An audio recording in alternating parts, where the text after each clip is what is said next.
You're listening to the Visionary Lifestyle Podcast, the show that's dedicated to raising consciousness and empowering you to activate your highest potential. I'm your host, Magda Freedom Rod.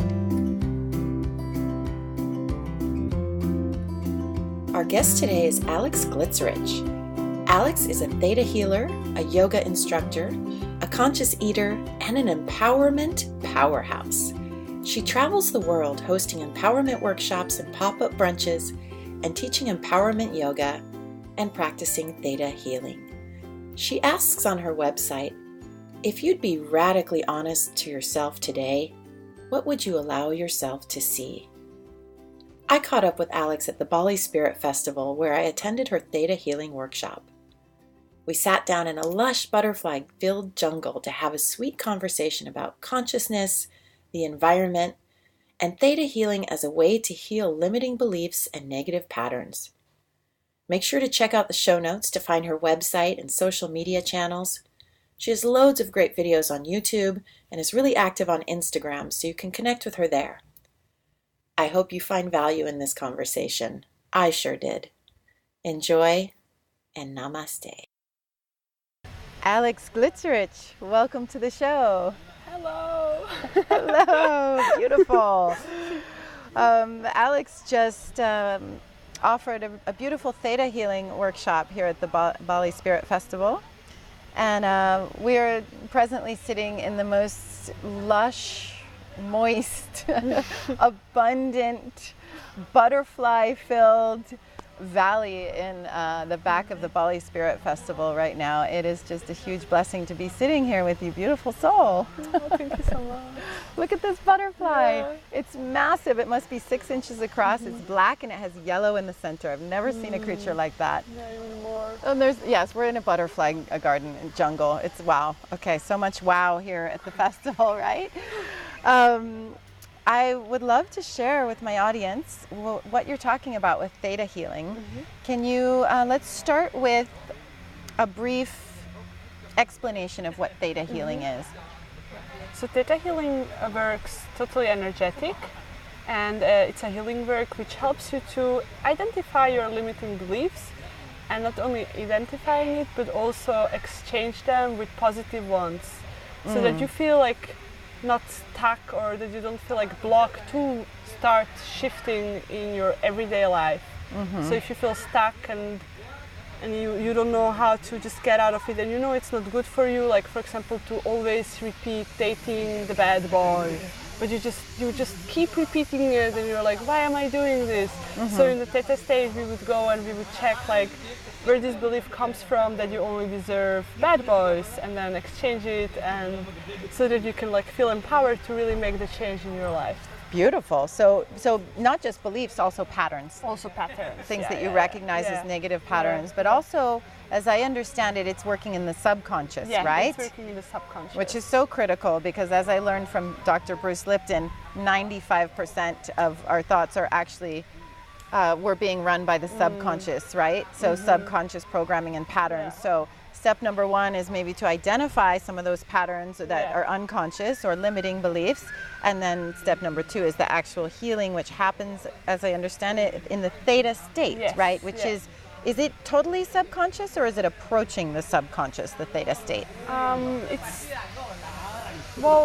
It works totally in the subconscious mind. So we are really changing it there. Beautiful. Yeah, this is the nugget that we need right now, because this is what people need. If 95% of our programs are unconscious, we are being just circled by this butterfly right now. I have to just stop and acknowledge the incredible, magnificent miracle that I'm witnessing with this butterfly is just circling us, like akin to a great white shark in the ocean, but in a much more peaceful and non-threatening way, like super magical. It's just totally circling us. Wow, so much wow. Okay. Okay. They say that butterflies, if you see a butterfly, it's a little gift from the universe. Oh, really? Yeah. Well, that's a pretty big gift because it's a huge butterfly and it's been around us for a long time. And here's another one. Hello. Wow, we're surrounded by miracles and blessings. It's just so much wow. I want everybody to come to the Bali Spirit Festival. There's just like magic around every corner. All right, so we don't have very much time together. We have so much to do at this festival. Every hour there's just so many things that we want to be participating in, and we both have sessions coming up, so we don't have so much time. So let's get to the nuggets. Let's get to the point and help people. And I will link in the show notes to your website where people can get Theta healing sessions with you and more information. But I'd love to offer people some tools today on how they can move forward in their own self-healing process. So one thing that we thought might be useful to share is that one of the first steps, almost pre-Theta healing, right, is the muscle testing. It happens during the session. Like when we start to hear, like, you know, we do like belief work, so I'm asking questions and I try to create a belief, and then we are going to test if it's, you know, if it works. For example, if it's true? Yeah, if it's true. If it's like really in the subconscious mind or not. Okay. And you can test anything, and it's good to start like with basic things like I love myself, I know how it feels to love myself, I know how to take care of myself, or also I know how to set healthy boundaries. So you can like really test these everyday things which are actually really useful. It's good to know how to set boundaries. It's really good if you love yourself. It's really good if you know how to take care of yourself. You can also test if you know how certain feelings feel. You know, I know how it feels to be joyful. I know how it feels to express myself freely. You know, all these things you can test on yourself with a muscle test and just see if, you know, it can make some aha moments. So it's like you say these statements out loud, and then you can test whether or not it's true for you. Okay, so let's do an example. Okay. Let's walk people through. So if you guys are driving, you might want to come back to this episode, mark it, and come back to it. If you're cleaning the house, maybe, you know, take a break and sit down and offer yourself some healing right now. We have the gift of Aleks being with us to walk us through a little exercise. But yeah, let's get to it. What do we need to do? Okay, so the first very important thing is that you drink a lot of water, because if the test doesn't work, it's because you're dehydrated. Okay. And everyone who was on my session here on the festival was dehydrated. Even if they were like drinking and drinking. Because it's so hot here, and we're nonstop sweating here. So okay, step number one, be hydrated so that the test can be accurate. Okay. Yeah.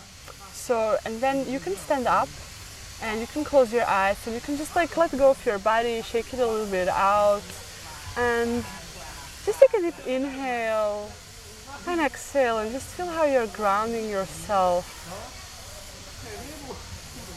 And then we can start with some just very simple tests where you can say, I'm a woman.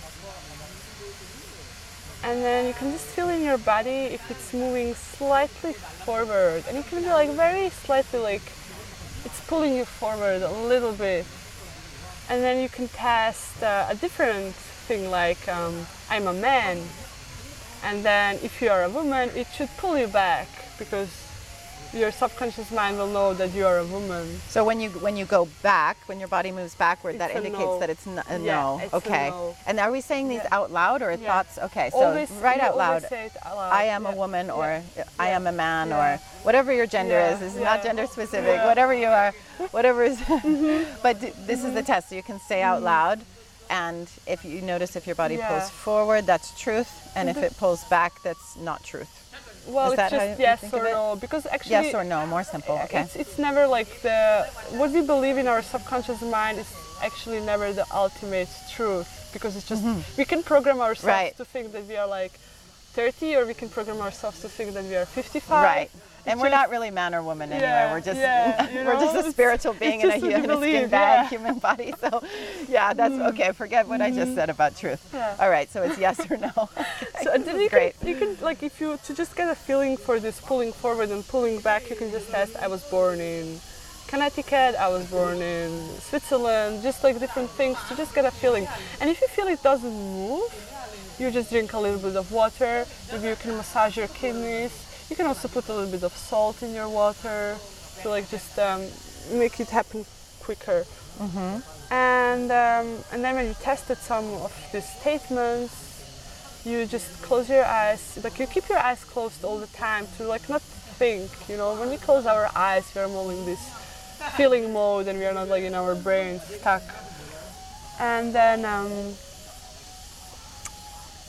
before you start testing the beliefs, you just say one more time yes, and then you should feel that it pulls you forward, and then you say no, and then it will pull you backwards. And it can be like really a slight movement, and the more you do, like, you will get a better feeling for it, and it will be like more visible.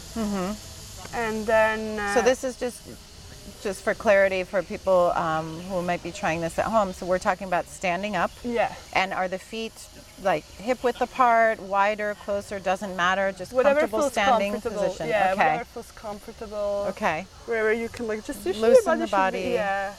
Okay.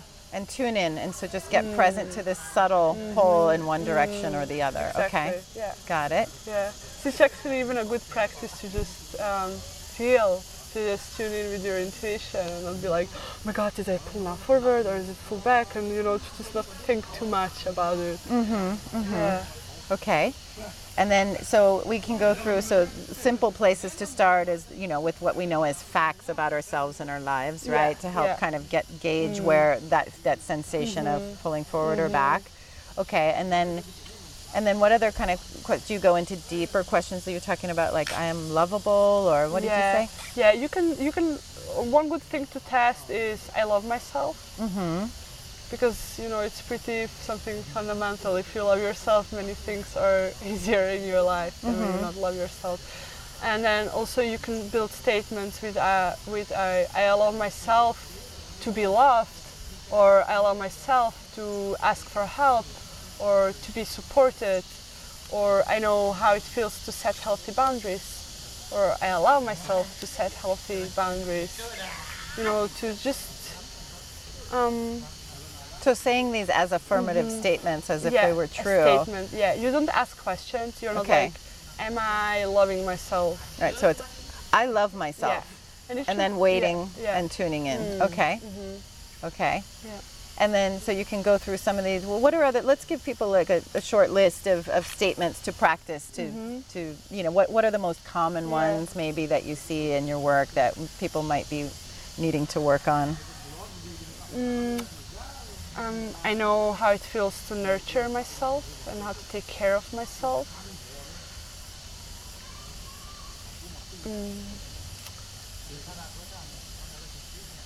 I know how it feels to take empowered decisions. I know how it is to feel self-confident. I know how it feels to trust myself. I know how it feels to trust my intuition. I allow myself to step into my power, or I allow myself to step into my strength. So, sorry to interrupt, but I'm noticing that you're saying, I know how it feels to, or I allow myself to, rather than I am confident, I take care of myself. So it's not such a definitive statement. You're tapping into, I know how it feels to. Because sometimes, you know, sometimes we know how it feels like, but we don't allow ourselves to feel it.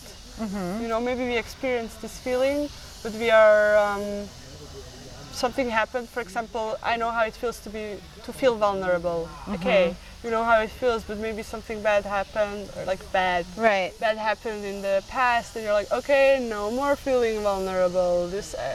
So you don't allow it yourself anymore. So there are like always like slight nuances, and you know, if you find like one and you exchange it, it might, you know, all the others one will disappear as well. So you don't have always to exchange every single belief you have, because maybe they are connected to each other. Yeah, but you can also make statements like I am lovable, or I am healthy, or even like I know how it feels healthy. I know how it feels to be healthy, or I love my body. Like whatever you feel like maybe you are thinking sometimes negatively about, or you feel like you can't do it, like you feel like, no, I can't, I don't know how to say no. I just don't know how to say no, or I just don't know how to handle negative emotions. And that's a limiting belief actually, because you could know, or you could learn it, or you can we can exchange this belief that it's easier for you. But yeah. I wonder, for example, if, hi butterfly, we have new friends here. If somebody says, I know how it feels to be healthy, and they come up with a yes to that, that's great. If they come up with a no to that, obviously we want to heal that. But I almost wonder if it's more useful for people to say, I am healthy, and if that doesn't come up as a yes for them, I don't know, it feels more empowering to heal that. I don't know.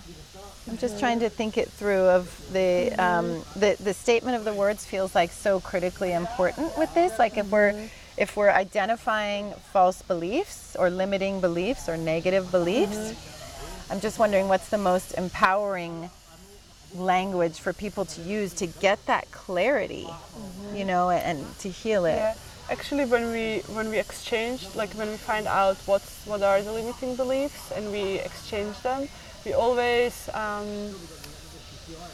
we go in the theta state and we ask for what would be a good new positive belief, and then we always tell it to the person, and you really need to feel it. It really needs to resonate. If it's like you know, if you feel like there is something missing or it just doesn't feel good, then there needs to be some other wording, or maybe it's just exchanging one word, you know, that you need some more trust, and you ask people, okay, what do you feel you need to be able to feel this, you know, or what do you need to be able to feel vulnerable or to open yourself up, and maybe it's safety. Maybe it's knowing how to protect yourself from energies which are not yours, or just to not take everything personally or to your heart. You know, you never know what created this belief. So we either find out in the session, you know, in the session you ask questions, so you start to just hear it out from the people. Right. You hear it out loud, and helps you identify it, right? Yeah, because sometimes they're like I just can't do it, you know, I just can't, and that's a very simple limiting belief if you hear that. Yeah. So let's maybe work through one example. So if somebody says, I can't learn to eat healthy food, and if they come up with a yes on that, that's clearly something we want to heal, right? Yeah. So what would be the next step to move towards healing that?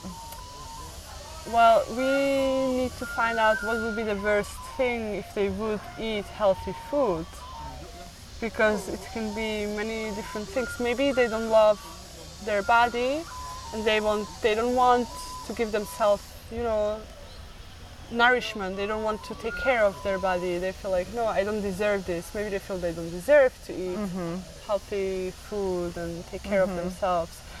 Or what else could it be? I mean, it's always very individual, but you know, it's... So you go deeper into the core of what's causing that belief. Yeah, because either it's if you can exchange it, you can try to exchange it with I love, or I allow myself to eat healthy food.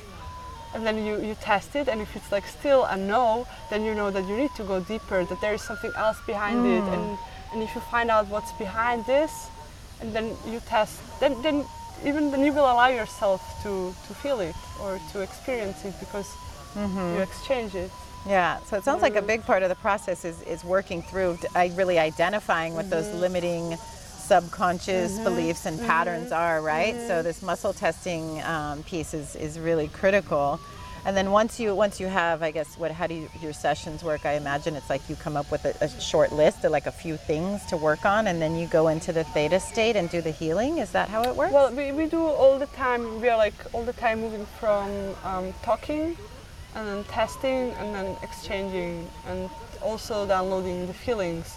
So it's an ongoing process, and then when we change something, we go deeper, because you know, maybe something else is coming up if these layers are removed. So okay, you know, it's wow, I'm so intrigued by this. So you never know where it leads you, or you never know. Sometimes people are really, I don't respect myself, you know, or like, oh my God, I don't love myself, you know. It's like really, it can be like, ooh, I thought that I'm strong, and you know, but. So you see people having big breakthroughs, I guess, right? And self-awareness and self-understanding, and then being able to heal. Yeah, and of course it can be also very emotional if you're like, okay, if you know, sometimes if people start to allow themselves to feel vulnerable, for example, or they allow themselves to feel loved, it's like, you know, it's moving a lot. You can feel tension in your body. You can feel like something like just moving away from your heart space, and because sometimes this belief, you know, they manifest in our bodies, and I have people coming, you know, that they have like tension in their hips, or they feel like really something heavy on their chest, or they have problems with their stomach, and you know, then we do the work and it starts moving, and they're like, oh my God, I thought it's in my stomach, but actually it's here in my chest, and it's opening up there. So yeah, it's like really interesting. Wow, yeah. So it actually becomes like not just an energetic healing, but a physical healing as well, of course, since we are energy anyway, right? It makes sense where it's all connected, right? Wow, I can see the potential for so much healing for people with this work, and quite simple as well, right? I mean, although it does require, it sounds like, for people to move out of their comfort zone. Yeah. Right? Yeah. So that must be the hardest part, is to kind of get people over that line of being like open to this. Yeah. So the thing is that you can only go as far as the person wants. So or is willing. Yeah, because either conscious or unconscious, but you can't, even if you see something and you're like, oh, probably it's this, you see it as the Theta healer, you cannot just be like, what about testing this, you know, or what about just like, you know, you can't, because maybe the person is not ready yet to really look after that and to release that. So you know. Yeah, because people really hold their negative patterns and beliefs like really close, right? That sometimes it's very difficult for people to let them go, and perhaps they are in some way benefiting, right? Even though it's not for their highest good. Yeah. That's actually really interesting. Even like with when people are like sick, that's like really like we feel we can. For example, we say we want to be healthy. And let's say we are sick, but we don't want to be healthy subconsciously, because maybe now all the people around us take care of us and we feel loved. So we are like, oh no, when I'm healthy, no one will take care of me. So, you know, we need to learn that we can be taken care of even if we are not sick, even when we are healthy. And yeah, that's a really interesting part too, that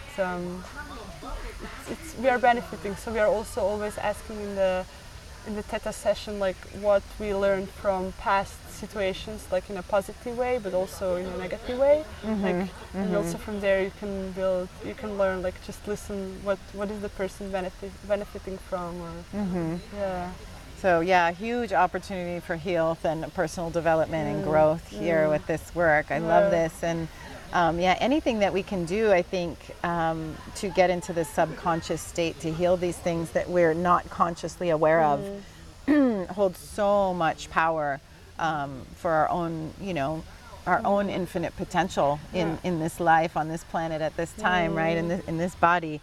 As energetic beings, there's so much going on behind the scenes in the subconscious that this work is so valuable in this time.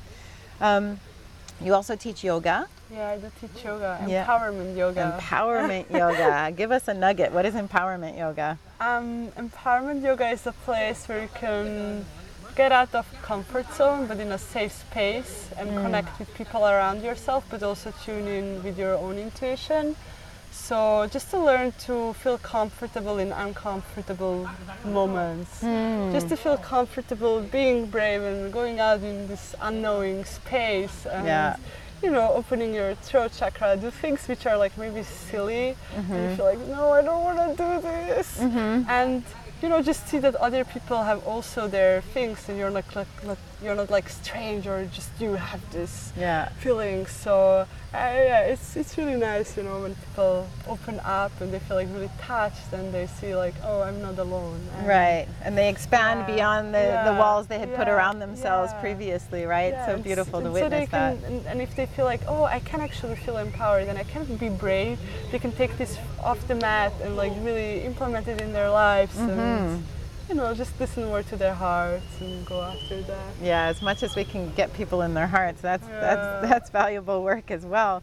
Okay, so you lead workshops, empowerment workshops, right? Where do those happen? Well, actually, everywhere I travel. You big traveler. You're moving around a lot. Yeah, we were moving a lot now. We were like, I'm on the road like since 17 months.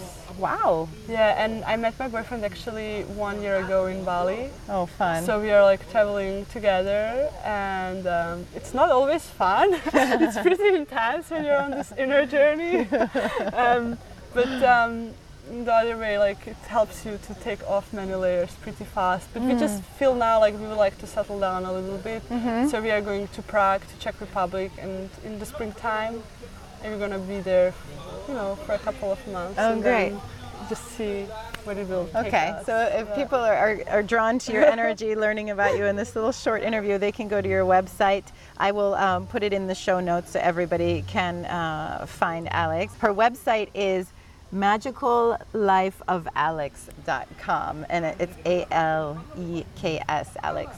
But I will put that in the show notes as well, so you can find her and get some information about her empowerment workshops, and if you're interested in having a Theta healing session with her, she does those on Skype. And it's a big opportunity for people to dive into their own self-healing and self-love, right? Yeah. I mean, self-love is a key, right? It's a huge key, and this Theta healing is a big part of helping healing that, because so many people need help healing around self-love, right? Yeah. And are you working with men and women? Yeah, I'm working with men and women. Beautiful. But they're mostly more women than men. Yeah. But men come to the empowerment workshops if there's like, mostly if it's not like just asana, like you know, if it's not like asana, if there's like also other exercises we do, men feel more open to come. If it's just asana, I have like less men in my classes. Interesting. Or they just drop in and they're like, oh my god, what is this? I should open my heart? What is she talking? You should do one just for men. That'd be cool. Yeah. Maybe they'd be a little more comfortable with that, Yeah, and we'd be doing some real maybe. good work for the world. I was thinking. And I'm just curious what your diet is. What do you? I mean, you're so healthy and vibrant, and I'm curious what do you eat? Well, I'm into veganism and eating healthy vegan food. So. And why do you make that choice? You know, I read a book, and like maybe you know, it's Skinny Bitch. Sure. Yeah, it's- Rory Friedman. and A great it really introduction. Yeah, it really made me feel so disgusted. And I was like, oh my god, because just before that I started to actually learn meditate, and I started to dive into my spiritual journey, so it just, you know, it was like, yeah, happening all together. And then I started watching documentaries, and I just always gave myself time, you know, to not be like, okay, I need to now avoid everything and I feel stressed about it. And I think that's like the best thing, to just give yourself time and, you know, love yourself, love this process. And, you know, just for me, it's really, I don't want that animals feel bad. I don't want to support such a cruelty. I also try to avoid any plastic, to try to avoid trash, to like really take care of the environment, because it's, you know, if I take care of the environment, it takes care of me too, because, you know, Right. we're like cleaning up all the energy around us. So it's like sometimes really hard for me if I see, I don't know, plastic straws, for example. That's a big thing. So Wow. I was like, yeah. That's great. You're paying Yeah. attention to these little details. But yeah. I love what you just said about it. You take care of the earth and the earth takes care of you. It's so true that we have this symbiotic relationship with this planet, and we're so blessed to have this planet to call it home. And she supports us. She feeds us. She takes care of us, and we do need to respect her as well. And our food choices are such a huge way to do that. And I love that you got that you got introduced to the plant-based lifestyle through Rory Friedman. If nobody, people are listening don't know this book, it's called Skinny Bitch. I'll put a note in the show notes. And she has a great sense of humor, and it's a super tiny book. You can read it probably in one day, half a day, a couple hours maybe. And it's loaded with really empowering information, probably a lot of things that you didn't know. And with a sense of humor. And she's fantastic. She's doing a lot of good work in the world. So we'll link to her work as well. That's great that inspired you. What was a documentary that... Cowspiracy. I love this. This was like, to just see all these big corporations trying to just lie to us, I feel like making some nice picture, but, just like manipulate us. I really felt like I don't want to be manipulated. I want to decide freely for myself what feels good for myself. I feel like even if people feel like right now they are not into veganism, it's good to know about your choices, that you can make these choices and that you have the power to make the small changes in your life. Make informed decisions. I also really appreciate what you said about taking your time. It took me 2 years once I made the decision to leave animals off my plate. It took me 2 years to figure out what to eat and, what do I replace that with? And, it was a long journey, and I did a lot of research, and I gave myself plenty of time. It doesn't have to be a excuse the phrase, cold turkey. It doesn't have to be just a line in the sand. That's such a pun. It's horrible. We should find a new one for that. We'll work on that. But people know what that means, It's just, it doesn't have to be a, yesterday I was eating animals and today I'm not. Like, don't put that pressure on yourself, right? Give yourself time to do the research, to find the resources. I have an online course where I teach people. I've simplified it through everything I've learned. 6 weeks, 15 lessons, how do I replace dairy? What's my protein sources? What are the nutrients I need? What are the most important things? The first lesson is full of homework to watch 3 documentaries, the first of which is Cowspiracy, because it educates you about the impact of your food choices on the environment specifically is their focus in that film. And that's really what is my big passion to share with people. And it's nice that you're on the same page and you're on that journey as well. And it shows. I mean, you're so radiant and beautiful and healthy. So thank you for taking care of the planet with your lifestyle and your choices, and taking care of people's hearts and helping them with their self-love and all these issues. And I really hope people will go check out Alex's work. Thank you so much. Thank you so much. Namaste. Namaste. Today's episode is brought to you by the Conscious Eating 101 e-course. This is a 6-week online course aimed at empowering you to make food choices that are in alignment with your values. The program is based on ahimsa, also known as non-harm, and helps you make every bite that you take an expression of love, self-love, animal love, and planet love. The course offers 15 lessons and 20 nutritious and delicious recipes, and is offered over 6 weeks that you can do at your own pace. It includes lessons like plant-based nutrition, protein, dairy alternatives, the story on sugar, GMOs, label reading, and many more. If you're looking to increase your health and happiness, balance your weight, reduce your footprint on the planet, and align your food choices with your values, or are interested in being part of the solution to huge world problems like climate change, rainforest destruction, and world hunger, then this is the course for you. If this speaks to you, please check out consciouseating101.com today.